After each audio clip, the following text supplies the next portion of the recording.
एका दृष्टिकोनातनं जर आपण पाहिलं तर थोरले प्रतापसिंह महाराज जे होते त्यांनी त्यांचं महात्मा ज्योतिबा फुलेंनी अनुकरण केलं, कारण की त्यांनी सुद्धा सर्वात प्रथम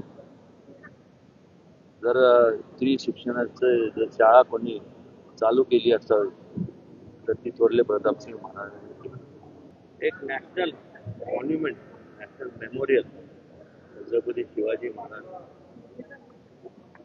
दिल्लीत व्हावं आणि अरबी मुंबईत देखील या अरबी समुद्रात आदरणीय मोदीजींच्या हस्ते आणि आम्ही सुद्धा त्यावेळेस उपस्थित होतो. त्या अरबी समुद्रात ते स्मारक व्हावं, त्याचं भूमिपूजन झालं. कदाचित काय एन्व्हायरमेंटचे हे असेल किंवा इकॉलॉजी असेल त्याच्यामुळे तिथं जरी करता येत नसेल तर गव्हर्नर हाऊसची जी जागा आहे ती जवळपास 48 एकर आहे. किती? 48. आणि त्या जागेत व्हावं. एखाद्या राज्यपालाला राहायला जागा लागते तरी किती? 48 एकर म्हणजे काय थोडी जागा नाही. आणि अरबी समुद्राला लागूनच त्या ठिकाणी व्हावं याची सुद्धा संदर्भात मी दोघांशी, अमित शहाजींची आणि देवेंद्रजींची बोललो. त्याची सुद्धा त्यांनी घोषणा करावी. हा एक लक्षात घ्या, वाघ्या मला एक समजत नाही. रायगड म्हणलं की तुम्हाला वाघ्यात म्हणजे कुत्राची प्रतिमा येते का शिवाजी महाराजांची प्रतिमा येते? मग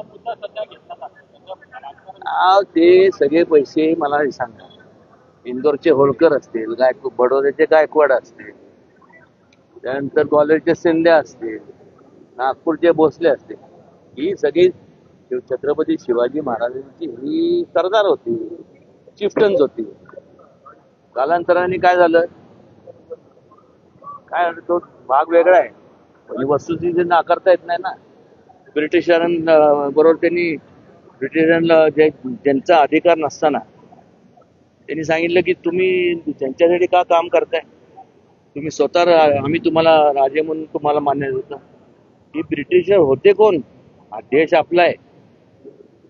त्यांनी त्यांना सांगितलं. ते एवढं मग अधीन झाले की महाराजांच्या बद्दल प्रति प्रेम असताना देखील जे पैसे दिले ब्रिटिशांनी त्यांच्या विरोधात ऍक्शन घेऊ नये म्हणून त्यांच्या समाधी करता देण्यात आले ते महाराजांच्या. हे केलं.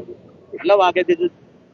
ते कुत्र बघा, इथलं तरी लांब एवढं लांब कानाचं कुत्र बघितलं का इंडियामध्ये कुठं? हे सगळे ब्रिटिशरचे कुत्रे होते ना, आली आली हीच कुत्री ब्रिटिशर. हा फेकून टाका, कशाला विचारायचं कौतुक जास्त हवं आहे. आता उद्या काय त्याचं दणकाने टाकून द्यायचं, एवढं काही विचार करायचं.